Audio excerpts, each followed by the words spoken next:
Tem gente que lê o mundo e tem gente que escreve o mundo, mas também tem aqueles que chamam o mundo para conversar. O nosso convidado de hoje faz as três coisas. Desde os anos 80, ele criou palcos e pontes entre escritores e leitores, num país em que nem sempre o pensamento vale alguma coisa. Inventou sempre o papo, e desse projeto, outros milhares aconteceram, festivais, programas de televisão, conversas, colunas de rádio. Eu vou chamar o Afonso Borges para conversar sobre tudo isso e sobre paternidade, amor, livros, letras, música e o que faz o nosso coração ficar quentinho.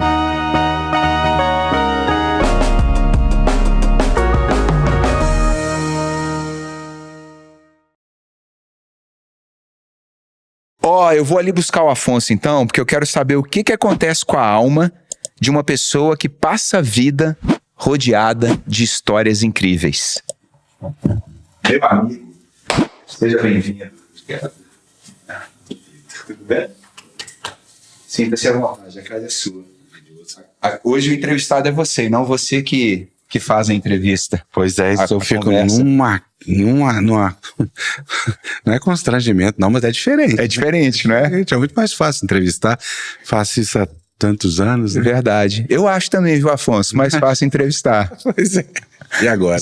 Agora, vamos trocar de papel? Não. Hoje você vai ter que abrir teu coração. Vambora. Tem muita coisa que eu quero saber, porque a gente se reaproximou tem pouco tempo, mas tem umas histórias. Primeiro, você é nascido em Belo Horizonte, que é importante, mas eu sei que você tem uma história ligada a Muriaé, né? É. Exatamente. Conta um cadinho mais disso, essa memória afetiva de BH e Muriaé. Muriaé até 12, 13, 15 anos de idade, eu vivi na fazenda. Na fazenda, você tem ideia de uma pessoa, quando criança, que gostava de ficar andando no curral pisando em bosta, só para pegar bicho de pé? Era você? Eu, e depois ir lá e tirar os bichos de coçar, depois tirar bicho de pé de uma cratera desse tamanho, mano. Nem aí. Eu voltava para Belo Horizonte depois de 4 meses em Muriaé com a casca no pé dessa grossura. Caramba! Eu não usava sapato. A fazenda centenária lá de Muriaé, que eu ficava do lado do curral, formou grande parte do meu imaginário natural, imaginário. Sim. Que eu lido com a natureza hoje, ao contrário das pessoas que nasceram na cidade. Sim. Né? Eu vivi com vaca, com galinha, porco, vi matar bezerro, que é uma coisa trágica, né? Porque antigamente o bezerro macho,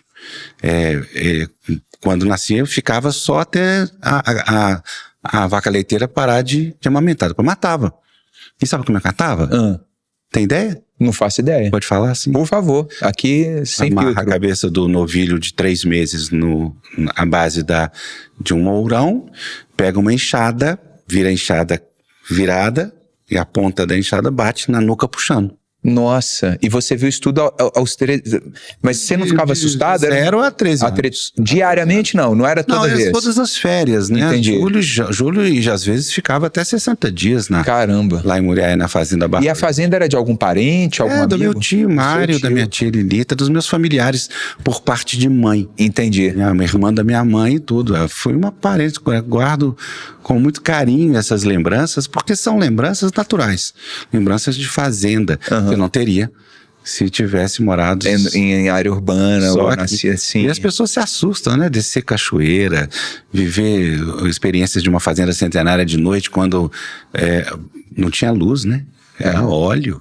Morcego passava em cima, entendeu? Eu sei como é. Você caía em cima do seu morcego, você ia com a mão... Você caía lá, tudo E tinha uns causos assim contados pelos habitantes locais de Muriaé. Eu morei em Belém dos 6 aos 12 anos. Eu lembro que a gente ia para a ilha de Mosqueiro ou para Salinas e a gente dormia numas casas que ficavam levantadas do chão por causa dos bichos. Bicho e umidade, né? E umidade. E tinha umas pessoas que contavam uns casos pra gente, que eu ficava apavorado, assim, da matita perê, da cobra. Eu esqueci agora o nome da cobra folclórica que andava debaixo da casa. Eu fico esperto, senão a gente dormia em rede, né? Passando férias. Você tem esses casos pra contar, assim? Lá tinha muito caso, porque a proximidade com esse universo ali dos retireiros, das pessoas mais humildes que trabalhavam, era imensa. Você lidava com eles. A parte de baixo da fazenda, por exemplo, era senzala. Quer dizer, quando eu convivia, claro, era já... Como é que chama aquele negócio de fazer rapadura? Ai. O nome. Esqueci. Mas ali já fazia era rapadura. Então a gente morria de medo, vinha barulho debaixo da fazenda toda hora, entendeu? Entendi. E um universo muito maluco, cortar... Como é que faz frango ao molho pardo? Você já viu? Não desconheço. Ué, pega a galinha, raspa o pescoço e talha. Só que não talha só pela metade, fica segurando e descendo o sangue. Quando o sangue Meu todo Deus, é com sangue natural da galinha. natural da galinha. Desceu o sangue todo, né? Você vai e faz o frango, molho pardo normal. E quando a galinha foge? Aí tem que correr atrás dela. Cansado de correr atrás de galinha com o pescoço solto, assim, ela sem pescoço lá. Meu Deus, eu não consigo imaginar isso. Então, Incrível. Cobra toda hora, entendeu? E lugares fantásticos, como você falou, tinha uma olaria, mais ou menos no meio do caminho, que durante algumas noites fazia um barulho como se fosse um ser humano. Tinha uma lenda que tinha um escravo que tinha morrido lá, e ele, em determinada lua cheia, cantava. Eu já ouvi, e é terrível. Esses igualzinho. É claro que tem a história óbvia, né? Não, é um toco de madeira que, dependendo da posição do vento, faz assim, tem toda uma lógica, né? Mas vai lá de noite. Exatamente. Vai lá e fica lá tem coragem. Você fica lá dentro da olaria, tem nada lá na olaria, só o bicho fazendo barulho. Seu primeiro texto foi publicado no Jornalzinho de Muriaé.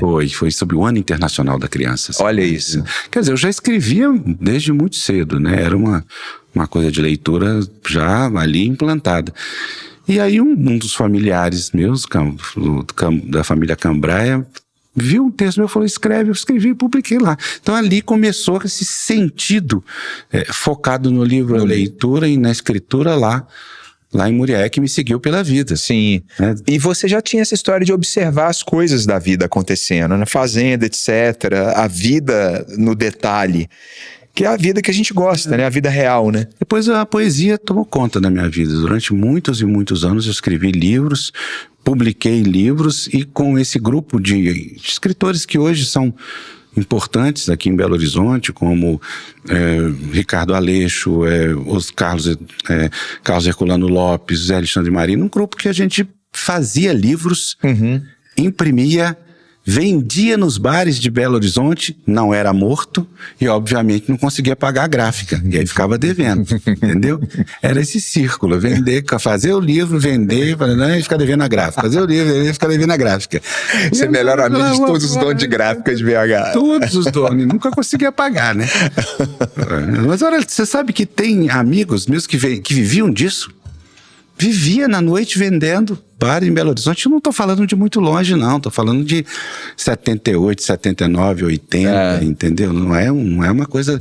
É uma coisa do século passado. Mas se a gente for pensar nessa perspectiva, sim. Entendeu? Mas está logo ali, né? E formou-se um grupo de escritores, Thaís Guimarães, João Batista Jorge, todo mundo que está aí, que tem ali uma referência ligada à escrita de qualidade muito forte. É incrível. São Belo Horizonte, né? Essa tradição que Belo Horizonte tem, que eu brinco que é a cidade mais literária do Brasil, mas eu posso provar que né? Ela veio no sangue, veio nas famílias, veio nas histórias de Afonso Ávila, Laís Corrêa de Araújo, aí vai colocando Pedro Nava junto com a pedra do Drummond e vai juntando aquelas coisas. Por exemplo, onde você acha que Drummond escreveu ao neurótico querendo inverter a moeda? No meio do caminho. Não faço ideia. Por exemplo, ele saiu de Itabira, né, 1914, que veio para Belo Horizonte, casou, morou na casa do pai ali na floresta, depois arrumou um emprego na imprensa oficial. Todos os dias ele saía da imprensa oficial e ia para a floresta, onde ele morava, andando, e quando chegava no viaduto de Santa Teresa, sabe o que fazia? Parava subia no arco. Ele subia no arco. Descia do outro lado, atravessava como se a pé. Estivesse andando. Ele não tinha aquele sofrimento de falar alto, vou morrer, vou cair. Não. De manhã, tarde, noite. Gente, Carlos Drummond de Andrade atravessava... Só para o Brasil inteiro entender, o viaduto de Santa Teresa tem aqueles arcos de ponte clássica, né? Ele atravessava andando. E outra coisa, para quem não sabe, daqui, dessa parte de dentro do viaduto, 8 metros? 8 metros, Agora, do lado de lá... Aí é uma queda de uns 50 metros. Queda de uns 50 metros. Dá vertigem. Eu subi uma vez, bêbado, de noite, de madrugada. Subi... Lá, me arrastei, parei lá embaixo, sentei, lá tem um ferro assim no alto, fiquei lá no ferro, cuspindo nos carros lá embaixo. Passava, eu cuspia. Acontece que eu melhorei. frio. E pra descer. E pra descer, amigo. Essas Corpo maluquices. de bombeiro. Não desce daqui não, chama corpo de bombeiro. E o corpo de bombeiro foi? Não, eu desci agarrado assim, eu morrendo de medo, esfreguei todo, sem olhar pra baixo, mas desci. A gente fez umas coisas nessa época que não dá mais pra gente nem cogitar, pensar em fazer, né? Mas aí tava falando do Drummond. Tem duas hipóteses. Para mim, uma delas é a piadinha do ureter, né? Que no meio do caminho é quando ele teve uma pedra nos rins, e entre ureter e bexiga ele escreveu no meio do caminho tinha uma pedra. A outra que diz que é o seguinte: ele deve ter escrito entre a floresta e a casa dele. A imprensa oficial. A casa dele e a imprensa oficial. Eu fico brincando. Claro que eu não tenho a mínima ideia como é que ele escreveu. Mas assim, era o trajeto que ele fazia todo dia. Sim. Ele ia trabalhar. Tem a história que ele passava ali no café que tem na Afonso Pena, que eu sempre esqueço o nome. O Café Nice. Café Nice. Eles faziam aquela turma era da pesada. O Humberto Werneck está terminando a biografia agora do Drummond, né? Vai entregar. Se Deus for poderoso, e se um dia ele entregar, ele vai entregar. E ele conta as histórias dos caras. Outro dia eu estava conversando com a Cristina Agostinho. Você viveu alguma dessas histórias? Eu ficava Deixa eu te colocar de novo Tentava imitar pro Belo Horizonte afora. Essa história, por exemplo, que ele botou fogo na casa da Luz del Fuego, a família Vivaco. Até hoje, a Casa Vivaco, ali na Praça da Liberdade. Ela fazia grandes sessões de leitura. Né? Pois ele pedunava uma noite para fazer gracinha, foi lá botar fogo na roupa que estava do lado de fora. Quase botou fogo na casa, ele teve que se entregar. Ele foi lá ajudar a apagar fogo. Ele falou, foi eu, entendeu? Em vez de correr, ele foi lá ajudar a apagar o fogo. Os caras eram da virada, amigo. Em uma Belo Horizonte de 1920, tinha nada? Tinha nada. Entendeu? Belo Horizonte tem 128 anos, 129, né? Imagina. 1896. Incrível. Você formou em jornalismo BH PUC. Depois daqueles 10 anos posteriores fazendo movimento estudantil, que não saía daquela cidade, daquela PUC de jeito nenhum, entendeu? E aí conseguiu formar. Exato. Você chegou a exercer jornalismo? Olha, na prática sempre. Porque desde esse momento de 15 anos que eu decidi escrever para um jornal, né, lá de Muriaé, eu trabalhei em um monte de jornais em Belo Horizonte, não só fisicamente, como hoje em dia, por exemplo, que eu fui 6 anos editor de livros e aí diariamente fazia matérias, como colaborando, né? Eu colaborei para Correio Brasiliense, Jornal do Brasil, o Globo, né, durante muitos anos, mas aí mandando matérias, entrevistas de escritores. Sim. Né? Você teve sempre... Agora eu estou entendendo o processo todo, o arco todo, né, de Afonso Borges, porque é claro que a sua paixão pela letra, e no sentido literal e prático, ela é muito óbvia na tua carreira. Mas agora eu estou entendendo tudo, porque também teve a parte da música, de tocar pelos bares de BH, de fazer a coisa acontecer. Tocava à noite no boteco, tocava com essa geração do Vanderly, do Tizumba, do Alicinho. A gente tinha um grupo assim que tocava em todos os botecos de Belo Horizonte. Era profissional, inclusive, as pessoas pagavam, né, honorário. Claro, roubava, que é uma loucura, mas enfim, isso é outra história. E dava aula de dia e tocava violão de noite, antes, primeiro católica, depois saía para a noite. Então tocava de 10 às 4 da manhã, quase todo dia. E se hoje tiver um violão aqui, você pega e manda ver. Ou você parou? Parou tem muito tempo? Parei, eu toco. Toca? Toco. Que coisa. Não com aquela regularidade. Porque eu decidi parar um dia, quando, depois de tocar desesperadamente, um amigo meu falou, vem cá, tem um churrasco lá em casa, sábado você pode ir? Eu falei, posso, claro. Mas você leva o violão? Eu falei, não, tá na hora de parar. Aí não tem jeito. Tá, não, vamos fazer o seguinte, pode o violão ir sozinho e eu depois ir embora? Ele não gostou da história do violão sozinho.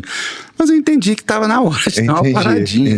Mas eu fiz uma opção pelo meu fígado também, né? Sim. Porque eu bebia muito nessa coisa. Chega uma hora que a gente tem que fazer opções mais, sei lá, saudáveis, né? Mas a Carlinha Madeira, nós combinamos semana retrasada lá em casa, que eu vou tocar e ela vai cantar. Olha só. Lá no Fliparacatu. Eu queria ser uma mosquinha nesse encontro aí. A Carla Madeira é uma excelente compositora, uma cantora inacreditável. Olha isso. Eu estudei em Dom Silvério a vida inteira. E ela, claro que ela é bem mais nova que eu, mas a gente concorria em festivais de música Olha E isso. ela ganhava todos. Caramba! Matava de ódio essa cara. Uma das escritoras mais bem-sucedidas do Brasil de hoje é, na verdade, uma cantora. Cantora E compositora. A Lápis Raro, uma das primeiras campanhas que a Lápis Raro fez foi por Sempre um Papo. Só pra Olha você ver isso. E aí, inclusive, a idade é muito parecida. Acho que a Lápis Raro tem uma idade de Sempre um Papo muito parecida, 34, 38, 36, por aí. Mas a Carlinha é uma cantora, uma voz extraordinária, uma interpretação. E mais, a Carlinha compõe. E compõe uma coisa que, na língua portuguesa, quem sabe, sabe, né? A gente tem grandes nomes que Aí lá sabem em casa a fazer gente isso. tocou, aí ela falou assim, se a gente fizer um showzinho lá no Fliparacatu? Eu falei, minha Nossa Senhora Aparecida, vai eu. Vamos falar do Fliparacatu, mas antes vamos falar da origem de tudo que você tem de braço hoje dentro da letra. Eu vou chamar de letra a sua disciplina. Tá bom. Tá? Você é fundador do Sempre um Papo. E aqui quem vai falar sou eu, porque eu sei que você é uma pessoa muito contida nesse tipo de elogio. Mas hoje você é um dos 3 mais importantes nomes da agitação da letra no Brasil, da escrita, né, das coisas que a gente precisa de vez em quando ler, porque alguém traduz o que a gente está sentindo. E isso é muito por causa do Sempre um Papo, teu projeto, né? Então, para quem não conhece o Sempre um Papo e que tem tanto tempo de vida, de onde surgiu essa ideia e como que você... Teve um dia que você resolveu depositar toda a tua energia no Sempre um Papo, ou foi uma coisa que foi sendo construída aos poucos? Então, é dividido aqui em 2 cenários. Como surgiu e que dia que você falou assim, é isso que eu quero fazer daqui para frente? Tem muito pouca referência das loucuras que faz na vida, você sabe disso, né? Principalmente uma pessoa que tenta, como eu, que está tentando rememorar. É uma característica da gente. Agora, quando eu olho para trás, eu vi que na Católica, muito antes do Sempre um Papo, eu estou falando de 79, né, 80, quando a gente começou, Ascanio Selene, Zé Rezende Júnior e tantos escritores e jornalistas que estão aí na parada até hoje, eu fiz ali um evento que me marcou, que talvez tenha sido essa referência, que foi os Anos Médici. No dia que Médici morreu, além da alegria que isso proporcionou a nós, né, recém-saídos da ditadura, em plena ditadura, a ditadura foi em 83, estou falando de 79, 80, 81, nós fizemos, quando ele morreu, tinha até que pegar esse ano, os Anos Médici. Aí foi Heloísa Starling, eu lembro direitinho. E foi um debate. Eu fiz um debate lá dentro. Entendi. Heloísa Starling, quem mais? A Espíndola, que na época trabalhava dava aula na ciência política da UFMG, e René Dreyfus, autor de 1964, O Golpe de Estado, que foi o livro fundante na história da análise política brasileira. Você já tinha organizado alguma coisa na tua vida? Foi o primeiro lá. Foi o primeiro? Entendi. E eu fiz o desenho, eu lembro de um negócio mimeografado. Lembra de mimeografado? Lembro demais. Outro dia deve ter espalhado no campus. Falando com a Carla, inclusive, sobre a história do cheiro do mimeógrafo. Tinha uma tinta meio roxinha, né? Dupla face. Eu lembro disso. Então tem um pouco ali. Ali eu acho que eu consegui, surgiu essa coisa. Fagulha. Essa fagulha que depois virou o Sempre um Papo, que nasceu num boteco que eu tocava e depois foi pro Cabaré Mineiro. E nesse curso eu descobri um segmento profissional de trabalho, sabe? Que era a profissionalização do lançamento de livro. Que até hoje é precário, se você pensar bem. Um show, quando você vai fazer, um teatro, tem toda uma estrutura de comunicação poderosa. Lançamento de livro não tem nada, até hoje. Legal. Pega um gancho do lançamento de livro até hoje. Sim. Nada, um convite, um flyer, um telefonema. Não tem estrutura.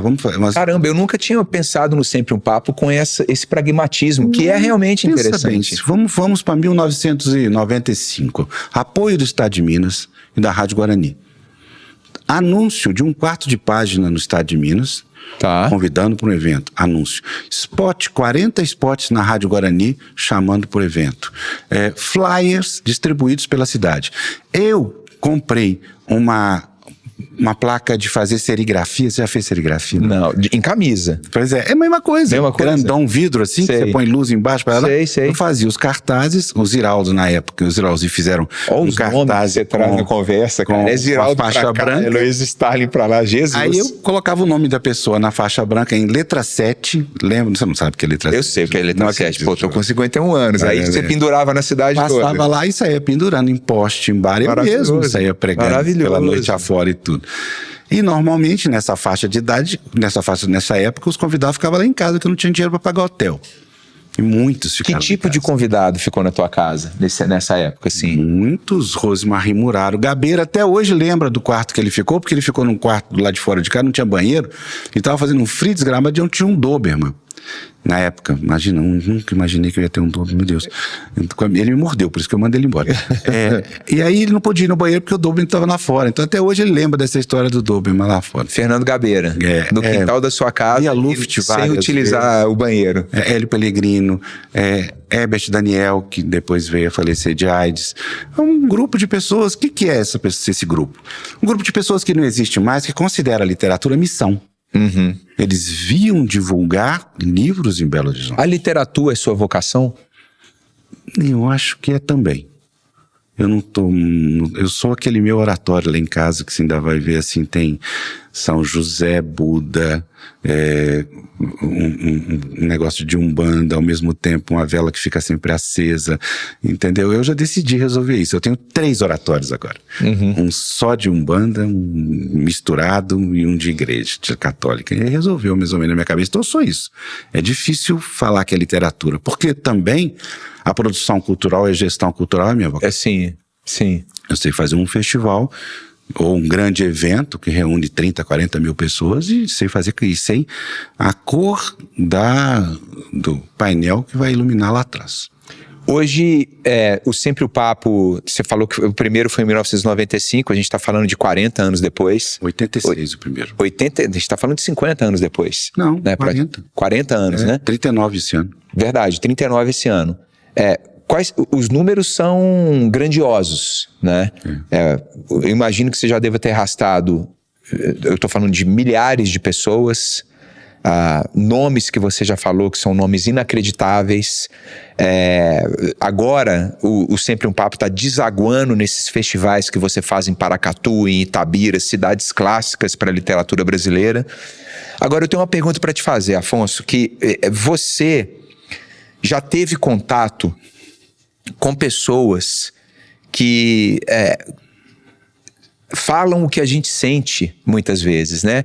Você lê um texto, sei lá, um escritor que eu adoro, Guimarães Rosa. Você lê um texto do Guimarães Rosa, você está lendo o que você está sentindo. Ele traduz em palavras a dor que você tem naquele momento específico. Qual foi a sua mesa de boteco mais impressionante, que você estava sentado na mesa de boteco? Você vai me falar quem estava com você, que naquele momento você deu aquela olhada e falou assim, cara, eu não acredito que eu estou aqui. É o seguinte, eu tenho uma espécie de modéstia nessa história, de não conseguir me localizar desse jeito. Mas é uma espécie de modéstia no seguinte sentido. Eu vim no mundo para aprender. Todos os eventos que você assistir, desde o início até o final, meu nome não aparece, ou quando aparece Afonso Borges, conversa com, pequeno, entende? Porque eu entendi um pouco isso que você está dizendo. Essas pessoas que eu trouxe a Belo Horizonte e a tantas capitais brasileiras, elas vieram no mundo para ensinar alguma coisa para alguém. Eu estava lá para assistir. Eu estava lá para participar e viabilizar aquela comunicação entre aquela pessoa que está no palco falando e o público. Bonito. Se você já assistiu Sempre um Papo, você vai entender que eu não sou a pessoa que fica falando o tempo inteiro. Sim. Eu falo intervenções mínimas, perguntas mínimas, e de preferência peço para o público fazer pergunta. Eu entendi isso muito cedo, entendeu? E é por isso que hoje eu recebo coisas divertidíssimas, como o Alexandre Coimbra Amaral, né, falando o tempo inteiro, fez um depoimento lindo, falando que tudo que ele aprendeu em matéria de cultura foi no Sempre um Papo. E tanta gente hoje, claro, 40 anos depois, que me conta histórias que até eu mesmo não lembro, francamente. Mas eu lembro do dia que quase 2.500 pessoas tentaram derrubar o vidro do Palácio das Artes, com o José Saramago dentro. Aí eu fui lá no Zé e falei, Zé, nós vamos ter que fazer 2 sessões. Ele falou, Afonso, não vou fazer 2 sessões. Eu falei, beleza, tem 2.000 pessoas querendo destruir a porta lá do Palácio das Artes, o vidro que tá balançando lá fora. Você pode ir lá falar com eles que você não quer fazer a segunda sessão? Eu falei, mas eu vou fazer a segunda sessão agora. Isso foi em 1996? Olha, foi em 90, antes dele ganhar o Nobel, em 91, depois quando ele ganhou. Ele veio nos 2. Entendi. Por decisão dele. Ele falou, eu quero lançar meu primeiro livro depois do Nobel lá com o Afonso em Belo Horizonte, porque Belo Horizonte, e aí voltamos àquela história do início, que é a cidade mais literária do Brasil, me tratou como nenhum lugar no mundo me tratou. Eu lembro do dia que eu estava entrando no Palácio das Artes a primeira vez. Grande Teatro Palácio das Artes com 2.500. Naquela época podia, hoje não pode, depois do incêndio fecharam o número, né? A gente sentado na rua, no chão, no palco lá em cima. Eu chamei, fui pro meio do palco, falei, agora eu gostaria de convidar Saramago para entrar. Ele entrou, deu 3 passos. Você lembra que o Grande Teatro é grande, né? Sim, sim. E parou, travou. Não deu. As pessoas deram um salto da cadeira, começaram a bater palma para ele. Mas não parava de bater palma. Incrível. E era uma coisa tão enlouquecedora, eu também, né? Que ele parou, ele travou.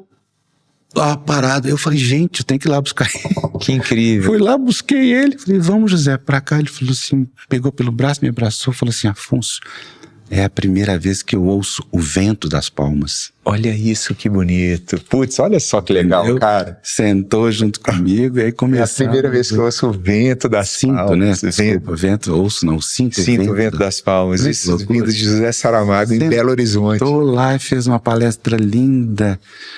Eu, para variar, pronto, né? Eles colocaram uma música, um pano de feltro. Feltro é o inferno, né? Porque feltro, se a água cai, ela desliza, ela vai embora. Pois acontece o quê?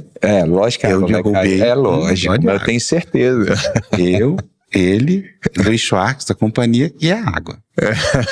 E eu lá, isso no meio da parede. Meu Deus. Até que eu falei, vamos parar. Por favor, tragam um pano, porque eu não aguento mais empurrar essa água pra lá e pra cá.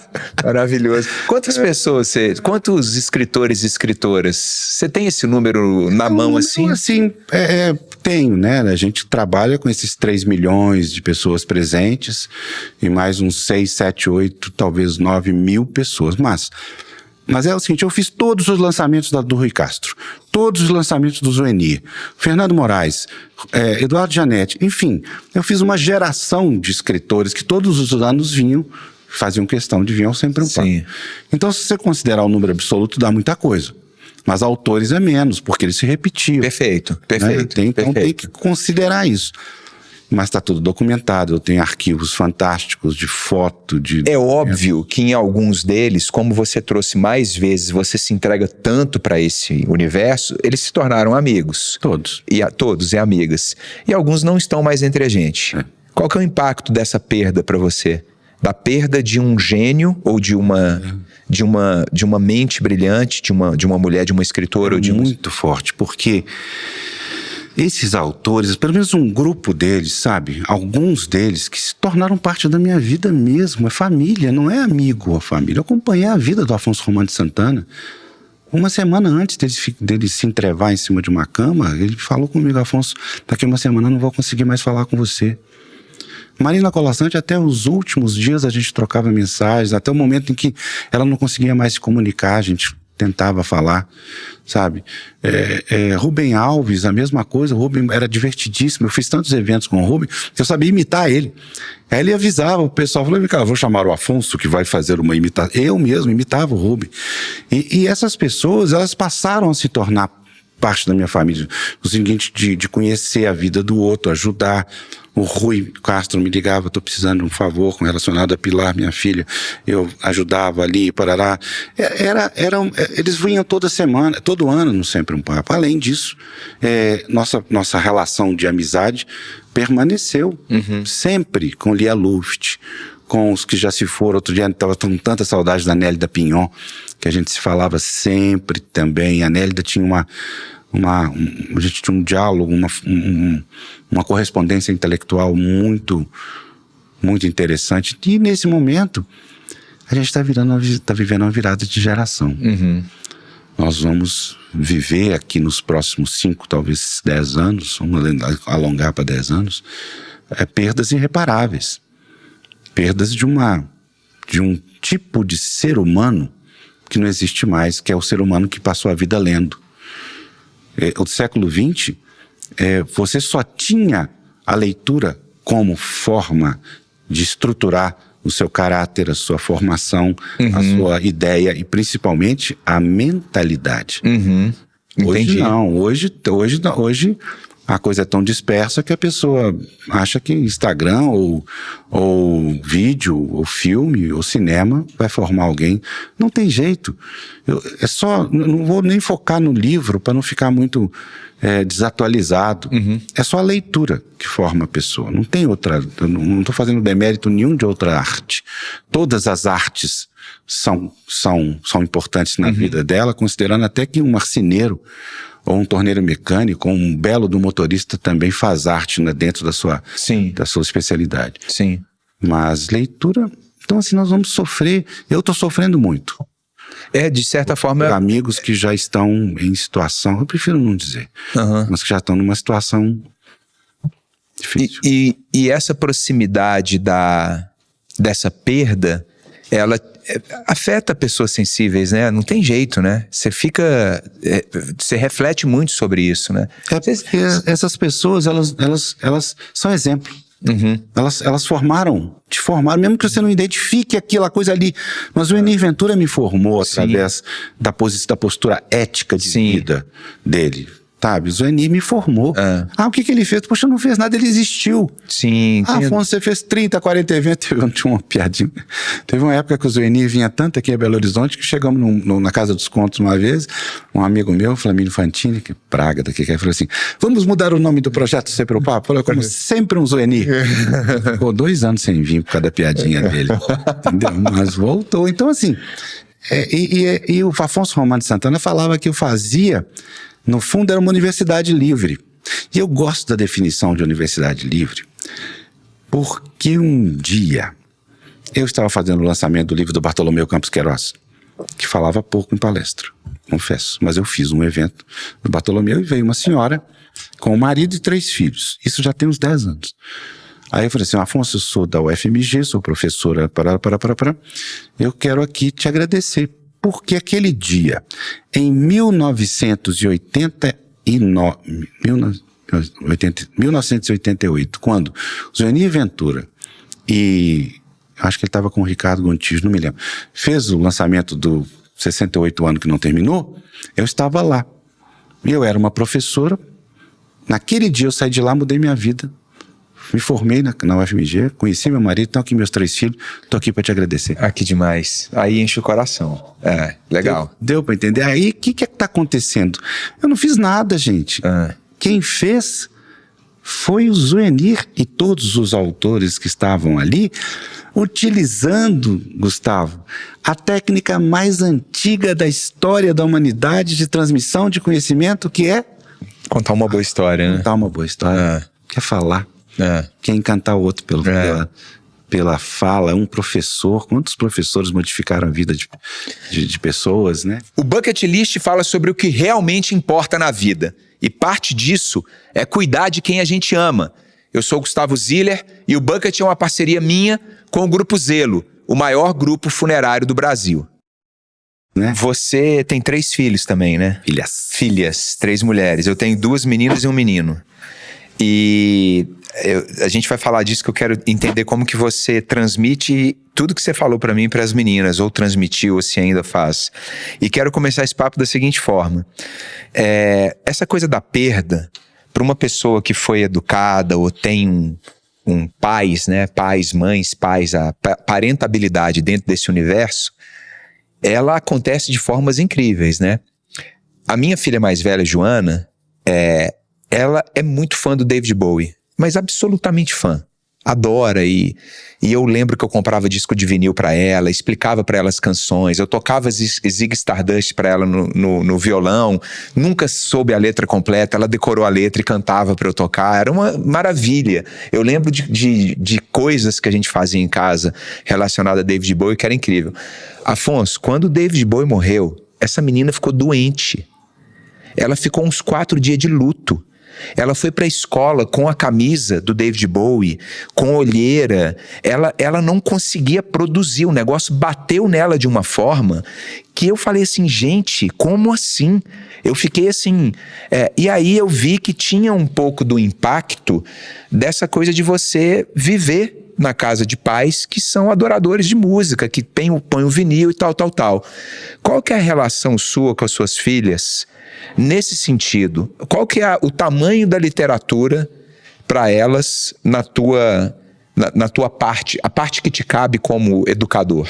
Eu queria te falar o seguinte, você não acha que o que você acabou de me contar é a função da arte? É a função da arte. Entendeu? Sim. Então, a minha resposta é um pouco mais ampliada. É claro que eu tenho 22 mil livros, sendo que 17 mil são autografados. É claro que elas viveram ao redor disso. Mas também a mãe dela, a Tatiana Rubin, é produtora teatral. Então, elas viveram com a cultura e a arte dentro da casa delas. A literatura, mesmo que tenha sido a parte integrante do meu trabalho, fez parte. Uhum. Mas a coisa funciona assim. Hoje, a minha filha Mariana, que você sabe, né? Ela formou-se em internacionalista, né? Mas é uma cantora. Uhum. É uma cantora e a melhor cantora do universo. Eu tenho certeza. A melhor compositora que existe na face da terra. Tudo que ela faz é lindo, não tem dúvida. Não, entendeu? Nana Rubin.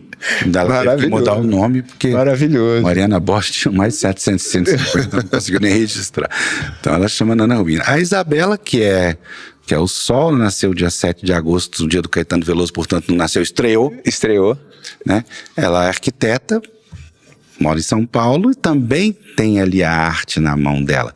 E a Manuela, de 15 anos, fez 15 anos agora, ela nasceu, uma das primeiras coisas que ela parou foi olhar para o Ronaldo Fraga e falar assim, eu quero fazer design de moda. Incrível. Então, assim, eu queria tirar um pouquinho do peso da literatura na sua resposta. É claro que elas são leitoras, é claro que elas gostam de livro, mas elas gostam de arte. É mais amplo. E o barato do que a gente faz é arte. A literatura faz parte, mas a arte é tudo. Eu vou te perguntar uma coisa, então, que perguntaram para Fernanda Montenegro, não me recordo agora se foi o Pedro Bial ou alguma outra pessoa que estava entrevistando ela, que foi o seguinte, o Afonso Borges, qual é o papel da arte? Olha, eu acho que o papel da arte é exatamente isso, fazer com que as pessoas descubram quem de verdade elas são. Não sei se Fernanda respondeu isso, eu estou imitando? Não, eu não lembro. Eu acho que ela respondeu isso. É mesmo? Eu te fiz a pergunta, mas eu não lembro da resposta dela. Na edição a gente vai colocar a resposta dela. Mas é porque eu acho que é isso. De tudo que a gente vive na vida, inclusive a finitude, inclusive as perdas, que são momentos que levam a gente ao ponto mais profundo de cada um, né? O papel da arte é esse. A arte te pergunta quem você é. De onde você veio? O que você pretende fazer na vida? E não é só o livro, a música, a leitura, o teatro, o cinema. Aí sim, esse papel expandido da arte, né? Apesar de que eu sempre puxo a linguiça por literatura. Sim. Né? Mas é fazer isso. E é a grande pergunta da história. Todo dia a gente põe os 2 pés no chão depois de dormir, olha para frente e fala assim, bom dia, hoje é um dia novo. Não é? Vamos de Você novo acha que quando a gente entende isso da finitude, entende que a nossa participação aqui ela é breve mesmo, a vida fica mais bonita? Não, acho que bonita não. Bonita, não. Acho que ela fica mais reflexiva. Né? E isso é uma coisa importante para se dizer hoje, né? Onde que está a reflexão nos tempos de hoje? No fundo, eu estava até conversando isso ontem com Lula Vieira numa entrevista. Eu fiquei matutando assim, gente, eu acho que eu faço tudo isso na vida, os festivais, sempre um papo, trabalho, para fazer as pessoas refletirem. Sobre o quê? Não importa. Porque é na reflexão, e aí sim, a finitude e a perda tem um papel fundamental, que ela joga a pessoa no fundo do poço mesmo, por causa da morte, né? Eu faço para as pessoas refletirem. E nessa velocidade de mundo hoje, de coisas, de redes, de toques, de amizades rápidas, de relacionamentos rápidos e tudo rápido, se a gente conseguir fazer uma pessoa ficar 2 horas assistindo a outra falar e refletir sobre o que ela está falando, de preferência não mexendo no celular, né? Tá cumprida a tarefa. Tá cumprida a tarefa. Eu penso nisso. Tem uma coisa que eu fico impressionado, que Sempre o Papo trocadilho, mas Sempre o Papo sempre tem prosas e público para isso, né? As pessoas sentem falta disso, né? De ouvir pessoas inteligentes falando coisas que tocam o coração e dão sentido, façam refletir. Tem uma coisa que eu queria te levar também à reflexão. Os primeiros 10 anos do Sempre um Papo, 86, 96, tá?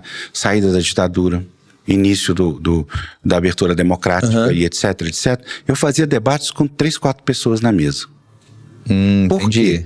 Porque o país e as pessoas pediam debate. Entendi.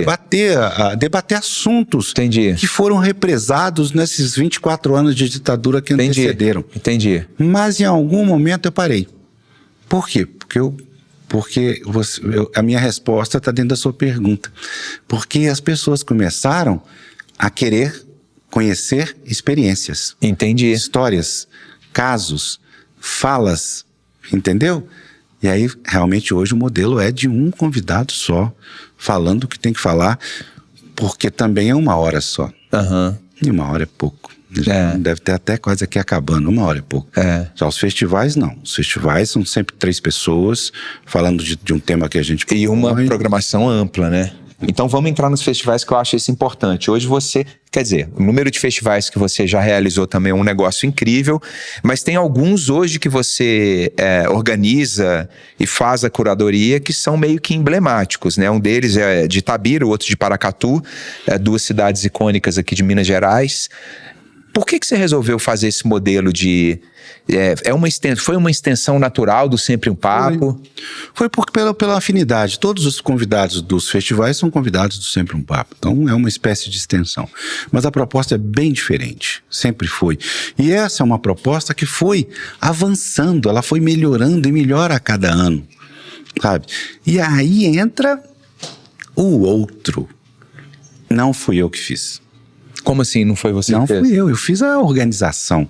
Eu fiz junto com a cabeça do Sérgio Abranches, a cabeça da Bianca Santana, a cabeça do Jefferson Tenório, Eliana Alves Cruz, Conceição Evaristo, Eduardo Gianetti da Fonseca, e tanta gente que fez a minha cabeça. Entendi. E nesse momento de fazer o festival, o que eu fiz? Vem cá me ajudar. Vou fazer sozinho, não. É por isso que a Conceição Evaristo foi homenageada no Festival Literário de Araxá em 2017. É por isso que a Eliana Alves Cruz, agora mais recente, mas é por isso que a Ana Maria Gonçalves, que foi agora eleita para a Academia, o livro Defeito de Cor foi considerado o melhor livro do século. Primeira negra na Academia Brasileira de Letras. Ela foi homenageada em 2018. Caramba! Lá em Araxá. A família dela, que mora em Ibiá, saiu, tem uma foto dela com a família dela, da primeira entrevista, palestra que ela fez na vida, a família dela foi lá assistir. Caramba. Ela é de Ibiá, né, do lado de Araxá. Então, quer dizer, o que eu entendi? É que estava na hora de virar a chave. Nós somos educados com a história no século XX, branca, embranquecendo, é por isso que a gente acha que Machado de Assis era branco, mulato, e não negro. E agora estava na hora da gente entender e ver, principalmente eu, branco, né? Entender a história contada pelo outro lado. Entendi. A história é a mesma, só que tem 2 lados, às vezes vários lados, né? Não é só 2 lados, né? Mas a gente só aprendeu a história do branco, do poderoso e etc. Agora não. Leiam Eliana Alves Cruz, leia Djamila Ribeiro, leia Conceição Evaristo, Itamar Vieira Júnior, Jefferson Tenório e um grupo de pessoas afrodescendentes sensacional que estão nos contando de novo a história que a gente aprendeu na escola, mas na versão deles. Na versão do escravizado, do oprimido. E melhor nisso, cá entre nós, as histórias são muito melhores que nós. Muito melhores do que as idealizadas por nós, do que as imaginadas por nós, todas carregadas de preconceito, né? Você vê livros clássicos aí, você não consegue nem ler o livro de tamanha carga de preconceito contra a mulher, com a criança, com misoginia, com agressão. Tá lá, esses livros clássicos. Não. Temos que contextualizar. Vamos. Mas também temos que dizer claro. onde é que estão os pontos que são preconceito, que são discriminação, e inclusive para ensinar a juventude nova, para dizer o seguinte, não deixa de ler esse livro aqui não, só porque ele tem isso não, entenda que naquela época foi. Agora, leia O Crime do Cais Valongo, de Eliane Alves Cruz, entendeu? Vai entender o que aconteceu deles, o que é a história daquele cemitério. E você acha que o papel do festival é esse também, é esse tipo de homenagem. E é por isso... Ou de mudança de olhar mesmo, como por isso você que falou. Os festivais, o convidado não vai lá para falar do livro dele. O convidado vai lá para falar com mais 2 outros sobre um assunto. Entendi. Porque a plateia que está assistindo quer ver reflexão. Entendi. Não quer ver autopromoção. Quais são os festivais? Vamos lá, Afonso. Tem Fli Araxá há 14 anos. Araxá? Itabira há 4 anos. Paracatu há 3 anos. E o Fli Petrópolis, que foi o ano passado, que para mim foi um dos melhores festivais que eu fiz na vida, que ainda está dependendo se vai acontecer ou não, porque ainda falta um pedaço do patrocínio. Entendi. Para acontecer.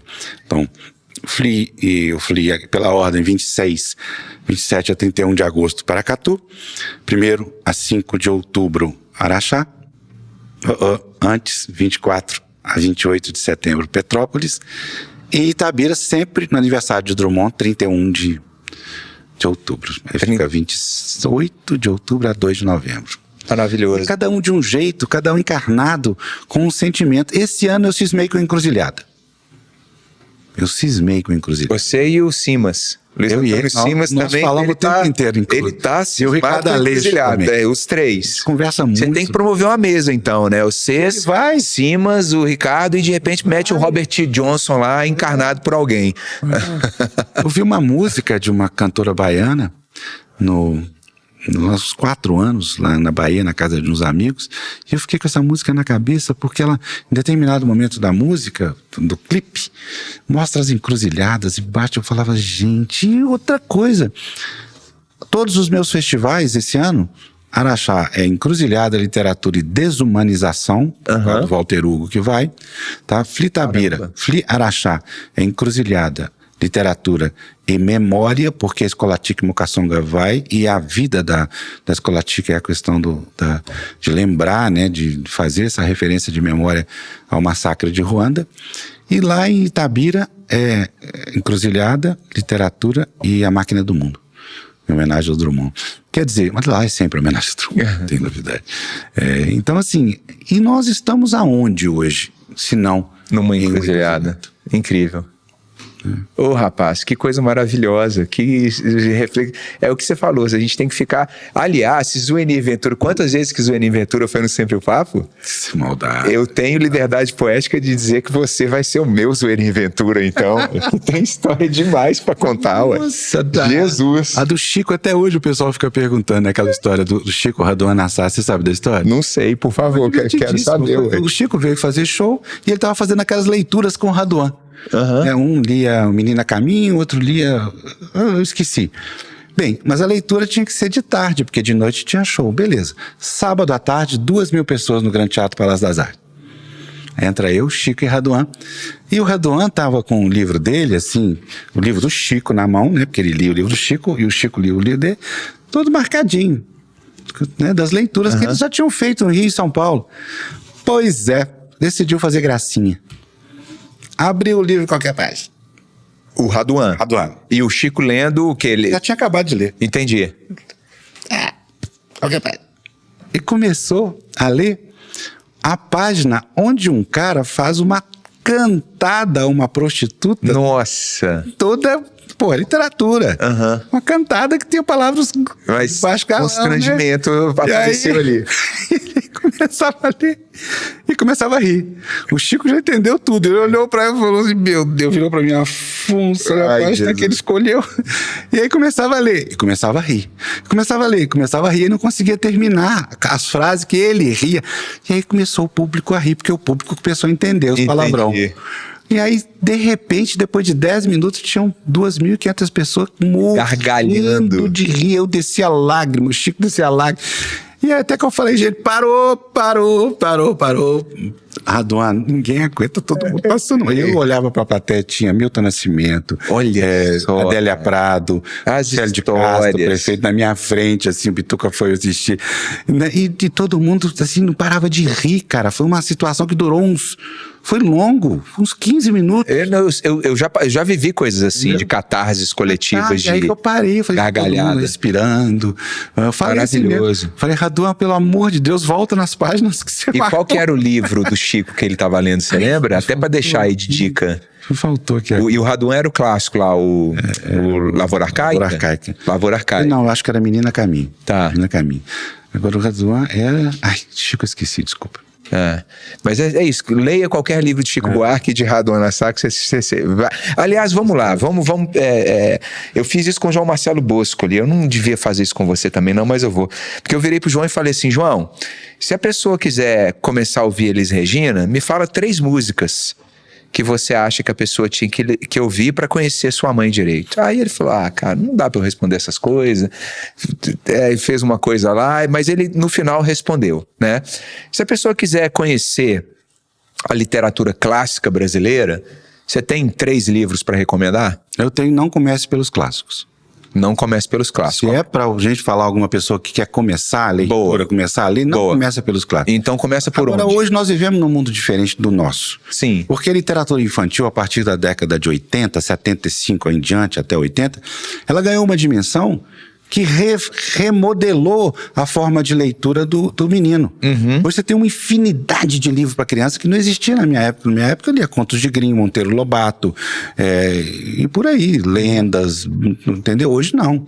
Então é difícil a gente falar assim, qual começar, porque hoje a pessoa já começou há muito tempo. Sim, perfeito. Já começou a ler O Pequeno Príncipe, que seja, entendeu? Então assim, é gaiatice de quem fala assim, leia Memórias Póstumas, claro, Memórias Póstumas de Brás Cubas, Graciliano Ramos, todo, Memórias do Castro, eu tenho a lista prontinha na ponta da língua. Mas nós estamos falando com outro leitor. Sim. Nós estamos falando com um cara que já leu lá na criança. Sim. Então, se eu quiser que essa pessoa continue, leia coisas boas que eles gostem, que sejam modernos. Leia Itamar Vieira Júnior com Totarado, leia Jefferson Tenório, leia Conceição, leia coisa nova. Por quê? Do mundo de hoje. Porque essa pessoa que está ali, 19, 17, que parou de ler, tem um buracão aí nesse ela quer saber o que está acontecendo agora. Aí quando você aprender a ler e estiver gostando, aí vai ler Machado de Assis. Entendi. Aí, faz sentido. Machado de Assis. Faz sentido. Aí pode encarar Memórias Póstumas de Brás Cubas, pode encarar um Graciliano Ramos, pode encarar esse povo todo que se tira de letra com prazer. Entendi. Mas sem prazer, eu falo, eu li sem prazer. Eu tive uma fase da minha vida que eu tive que ler por obrigação também. Tinha uns livros, na nossa época tinha vestibular, né? Não era o Enem, e tinha os livros do vestibular. Mas eu vou te contar uma coisa, se eu fosse ministro da Educação e tivesse que decidir, eu voltava com essa história. Obrigatórios. Sabe por quê? Porque tem uma faixa de gente que faz vestibular, desculpa, Enem hoje, que nunca leu. É verdade. Nunca leu. E olha, eu já vi muitas dessas pessoas me disseram o seguinte, eu fui obrigado a ler tal livro de Machado de Assis lá para fazer vestibular e adorei. Eu agradeço aquela coisa que me obrigaram, porque o obrigado, que é tão combatido, não é mal. Mas você não acha? Eu entendi seu ponto, mas por exemplo, assim, eu lembro, lá usando de novo o exemplo dos nossos filhos, né? Eu lembro que, por exemplo, voltando na Joana, a Joana, o que conquistou ela foi Jorge Amado, Capitães de Areia. Eu acho que é o livro que ela mais leu na vida.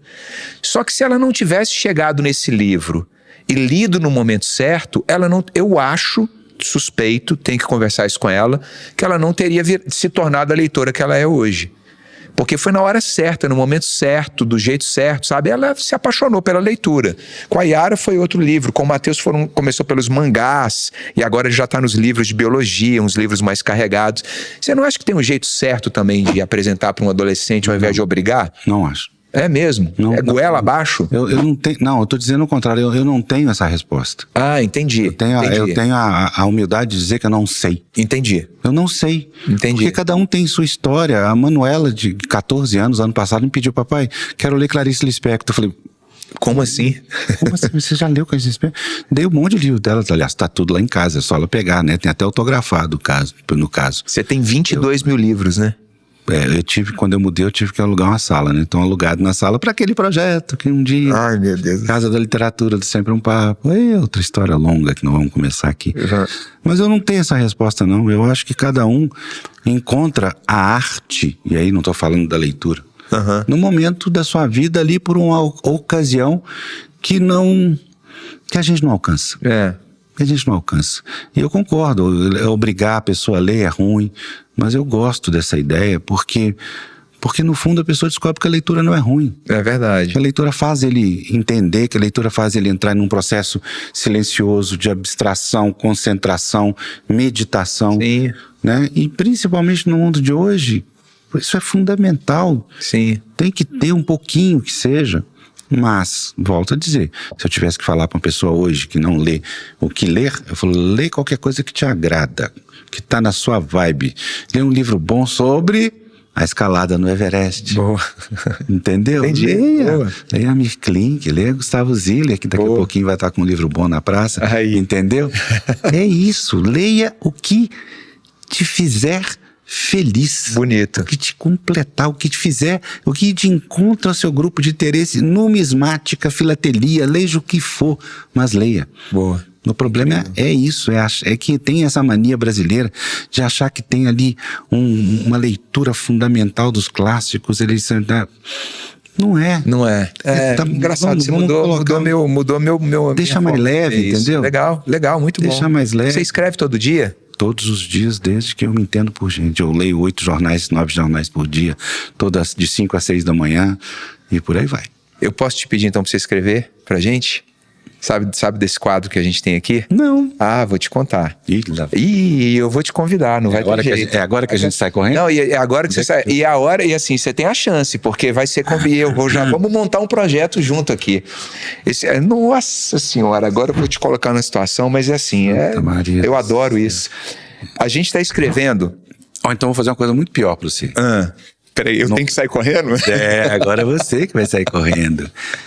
Você está convidado publicamente aqui a fazer no meu Fliparacatu, se você não tiver agenda, se vire, entre 26 e 31 de agosto, um podcast com todos os autores presentes. Meu Deus. Você vai entrevistar em grupos de 30 minutos, 62 autores. Ai, meu Deus do céu. A terceira temporada do Bucket List pronta agora. Então, eu aceito, mas eu vou te fazer um convite, então. Nossa senhora, lá vem. A gente vai escrever um livro. Eu e você vamos pensar nesse livro. O livro é o seguinte, você vai participar dele. Você vai escrever aqui no dia do teu aniversário, tua lista de desejos ou coisas que você ainda quer fazer, ainda em vida. E todos os convidados que passam por aqui, Afonso, a gente escreve nessa lista. O Grupo Zelo e eu queremos publicar um livro contando essas histórias sob o ponto de vista de quem entrevistou. O Chico Bosco falou que vai fazer o prefácio. E eu acho que a gente tem que lançar esse livro no Sempre um Papo. Vambora. Como que a gente vai fazer, eu não sei, mas... Essa é a parte mais fácil. Essa é a parte mais fácil. Então a gente já montou o projeto ao vivo aqui. A gente joga a bomba pro Grupo Zelo e eles resolvem. O investimento, aí vocês resolvem aí. Topa? Topo. E eu topo também fazer a temporada lá. Então pronto. Escreve aqui pra mim, meu amigo. Que horas? Agora. Nesse minuto? Ao vivo, no improviso. Como? É isso, hein? Escreve. Não precisa ser o livro ainda, tá bom, né? Mas escreve coisas que estão no teu coração e que você acha que você em vida. Só tá bom. Tá bom. Não tem. 10 de março. Você, então, eu tô com essa mania de falar o signo de todo mundo, né? Você é Áries. Peixes. Peixes. Tudo se Mas encaixou. Eu sou Capricórnio hoje, muito mais. O peixe ficou lá pra... Senhoras e senhores, tive a honra de conversar com Afonso Borges. Para quem gosta de literatura no nosso país, é claro que você conhece o Afonso. E para quem não conhece, está entre os 3 nomes mais importantes dessa, não vou chamar de indústria, mas o segmento da literatura, da leitura. Afonso é fundador e criador do Sempre um Papo, um dos projetos mais importantes desse cenário brasileiro. Ao longo de quase 40 anos, ele já entrevistou e lançou milhares de livros. A gente falou aqui sobre Saramago, Zuenir Ventura, Ziraldo.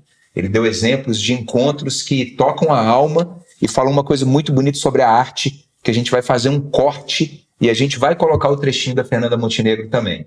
Bucket List é um podcast do Grupo Zelo e meu, e aqui a gente está tentando entender a vida a partir da perspectiva da finitude, coisa que eu vivo muito quando eu estou escalando montanha. Ih, já escreveu, olha lá.